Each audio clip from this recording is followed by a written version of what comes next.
Hi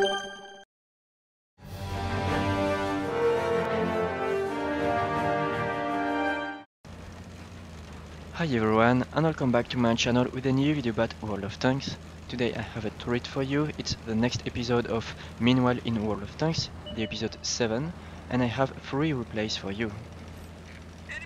I am playing my ELC on Malinovka, and as you probably know if you play light tanks, Malinovka is just a wonderful map when you're playing light tank, because, well, you have so much space just to maneuver around and to mess with people so you can spot, and when enough enemies are dead, you can just go around and try to surprise your opponent from unexpected positions.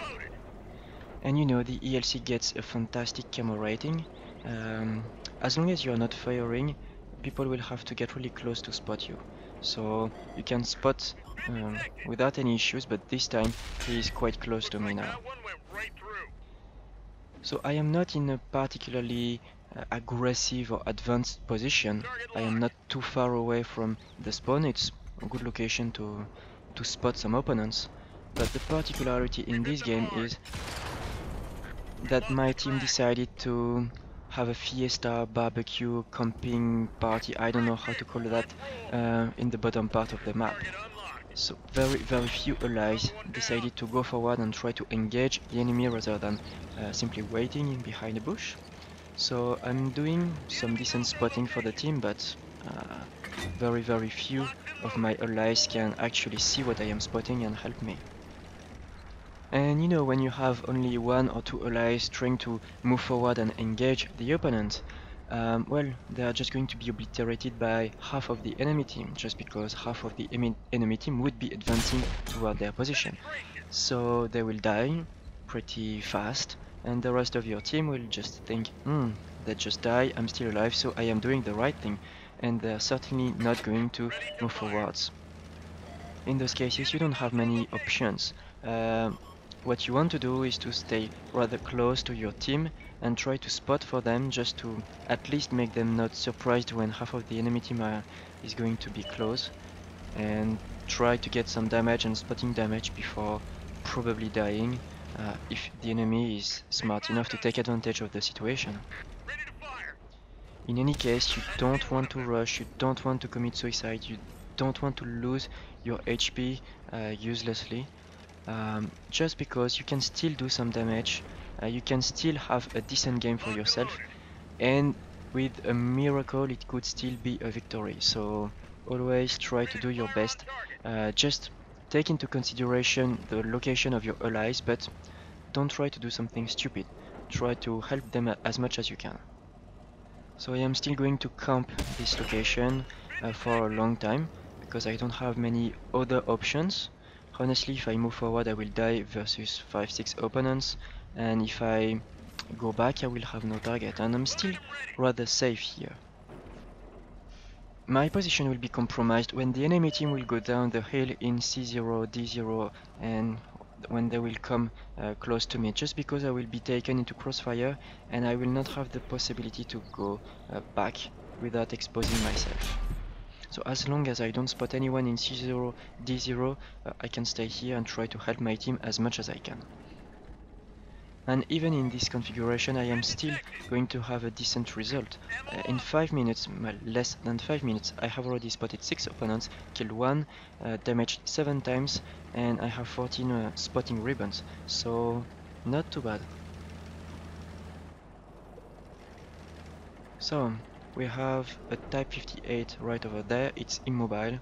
I don't know if I can have a shot, but usually what I do is I put my reticle at the very last moment, just to avoid giving him the detected warning. Unfortunately I didn't have an angle until he backed up, and now I have an angle, and that's another damaging shot. I'm spotted again, but this time the artillery is already dead, so I don't have to move in all directions. As long as I'm out of the direct line of fire from the opponent, I'll be fine. New enemy spotted for the first time, S-35, it's a French, well, it was a French tank destroyer. And as you can see, the gun of the ELC is just amazing. You have to wait until it's fully aimed. If you're taking snapshots, it will very likely miss. I'd say that if you are further than 50 meters of your opponent, it will miss in 99% of the cases.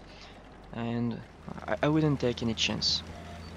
My recommendation is just to fully aim, or if you're doing a snapshot like this one, don't expect it to hit. It would be a miracle. I'm taking chances from time to time because in this case I have enough shells left. I don't know how the game will end, so I can afford a few snapshots here and there, but I'm not expecting them to hit. I mean, if it hit, I would certainly put that in a compilation of, I don't know, lucky RNG or whatever. It would be just, you know, 1 in a million shots. And if you're looking at the score, we are winning. Yes, it's not easy to believe. I know we were camping the whole time. The enemy was doing the right thing, I mean attacking us. They were kind of clumsy and they went one by one, but still they tried and they lost. So far. So now there are only 4 opponents left. 2 of them has been spotted, one is very close. I was going for this tank destroyer. And I just wanted to rack up some additional damage. I believed at that time it would be a victory. Funny thing is, the 2 opponents that were not spotted when I was doing my move are now spotted and close to me. So I take this snapshot. I don't have much time. I have to preserve my hit pool. I back out and I try to see if I can finish this ELC.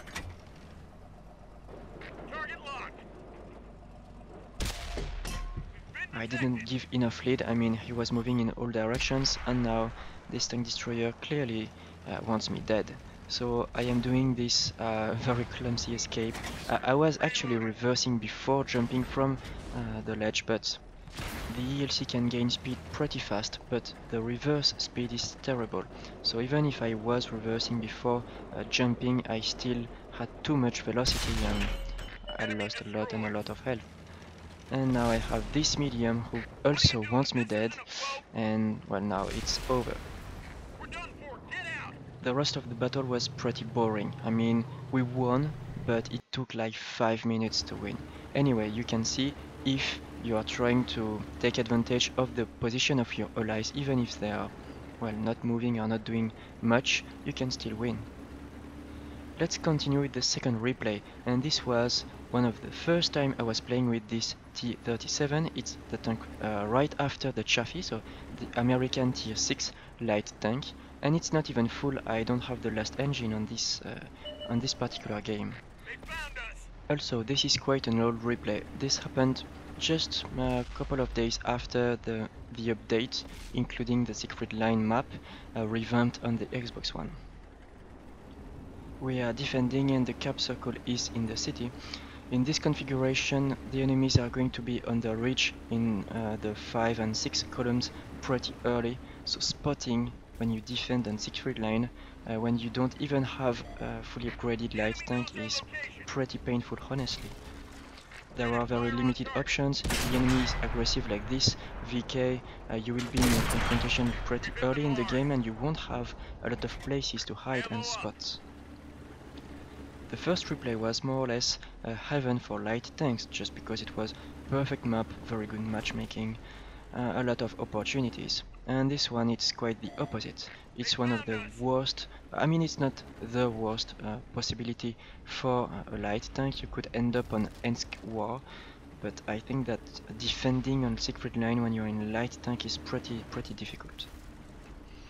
You have to be aware of your minimap and see if you have support, because normally you'll have a few tanks behind you just outside of the city trying to back you up when the enemy is going over the ridge.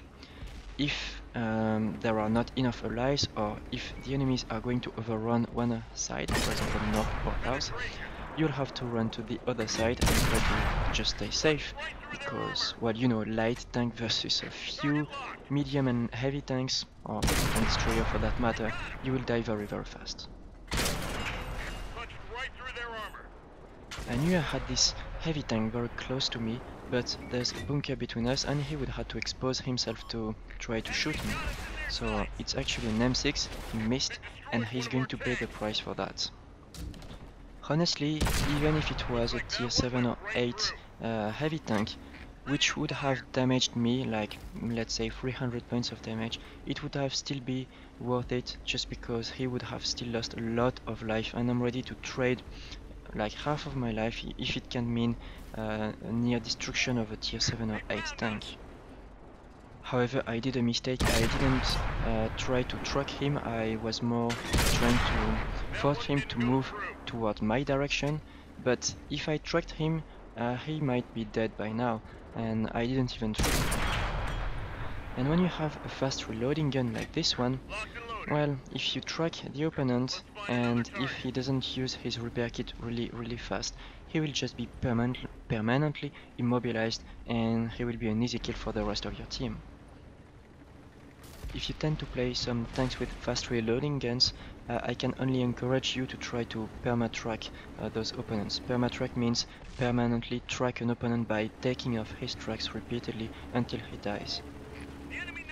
So, the situation looks, I would say, rather nice, but there are multiple tanks alive in the northern part of the map, and this is not to my advantage because a light tank can easily circle an opponent if it's not like a fast medium or let's say an agile tank.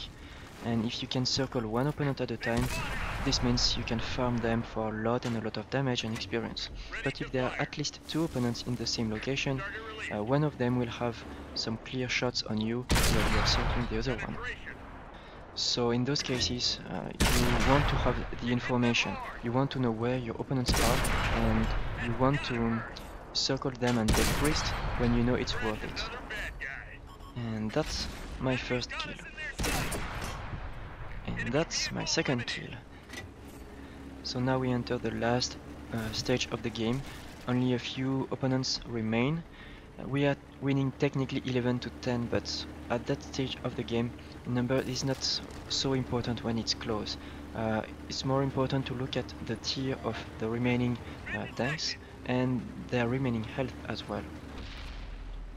This Yak Panther is doomed just because he will not have the possibility to pivot fast enough. I will circle him, no problem.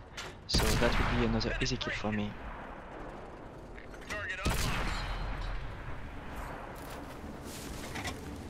And we have lost another tank, so we still don't really have the numerical advantage.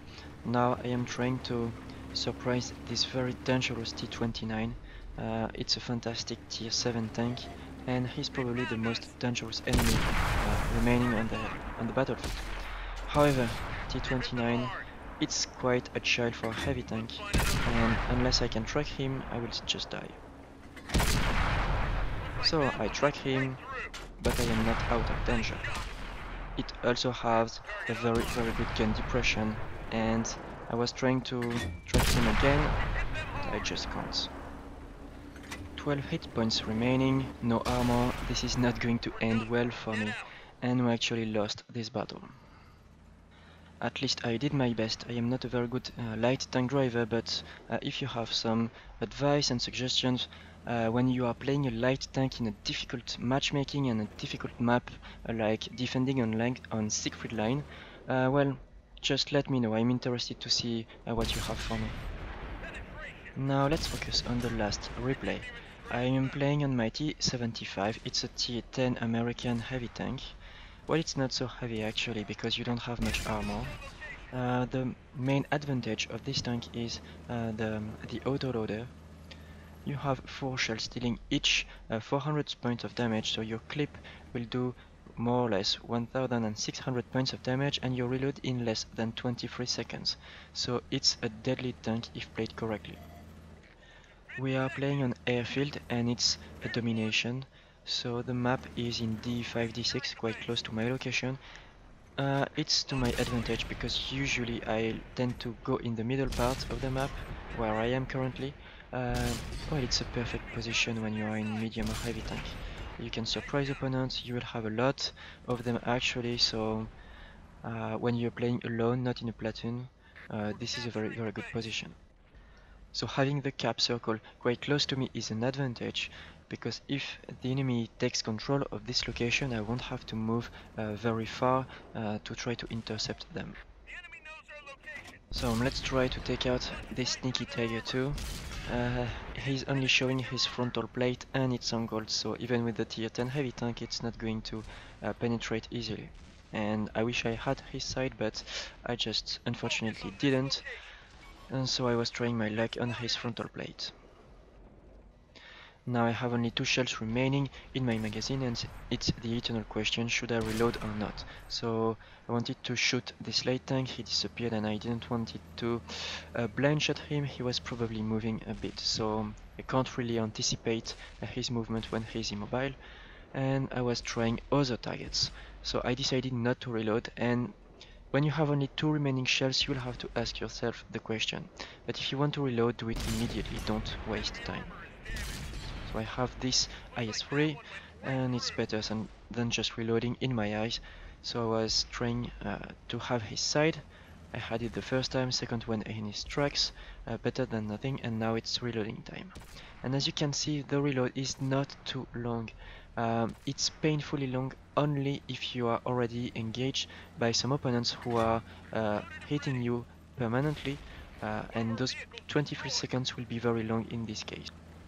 But if you can disengage, or if no one is actually shooting at you, 23 seconds is not too long, and it's also an opportunity for you to look at your minimap and relocate if necessary. So I'd say that this tank is, the reloading time on this tank is certainly not a problem. And when you are ready to fire on a target that can't do anything about it, such as this poor IS-4, it's just brutal. 1600 points of damage on a tier 10 heavy tank, he's probably not going to like it. So now we are losing 6-8, and this is kind of a good news bad news situation. The good news is our team is pretty well deployed. They are all trying their best and they are trying to hit and kill the remaining enemy tanks. The bad news is that the enemy team is actually trying to do the same very aggressively, and well, it's pretty rare to see 2 teams being very good and aggressive in the same match. Usually one is quite passive. So despite the efforts of my team, and I can't thank them enough, they were trying to do their best, they were helpful. Well, the situation is not bright indeed. I have just taken the first damaging shot during this game, and have been playing for more than 5 minutes, so it's not too bad. However, we are severely outnumbered, and the enemy knows my location, so having some retreating locations for reloading now will be pretty difficult, honestly. The T-57, despite being a tier 10 heavy tank, doesn't have a lot of armor, and even the frontal portion of your turret is quite easily penetrated by tier 8 and tier 9 tanks with a decent gun, just because there are some massive weak spots. So when you are being shot, normally you want to retreat, you don't want to be the one absorbing damage for your team, you want to reserve that for other heavy tanks. Even tier 9 heavy tanks will have a much better armor and a better chance of surviving enemy shots. What you should do is shooting all the time, and if you're not shooting, the only thing acceptable is reloading. You have a very good gun, a decent reloading time, so you want to be useful most of the time. However, one thing that this tank can't do is really tanking damage for your team. So when you run out of allies, like I currently do, there's not much you can do. And yes, I am going to die, spoiler alert. Well, it's not really a spoiler alert by now, it's the 3rd replay, so you probably knew what was going on. Yeah, this meanwhile in World of Tanks was all about me dying despite doing some decent game. What I wanted to tell you is mostly to try your hardest no matter what the situation looks like, even if you have camping allies, even if the matchmaking of the map is not very generous to you, even if your team didn't do enough damage. You always want to try your best, because you can still come first of your team and have some decent results and still have fun even if it's a defeat. So I hope you enjoyed this episode of Meanwhile in World of Tanks. Despite the fact that you saw me dying 3 times, I hope I encouraged you to fight to the death and try to give your best no matter what the situation. So thank you for watching and see you in the next video.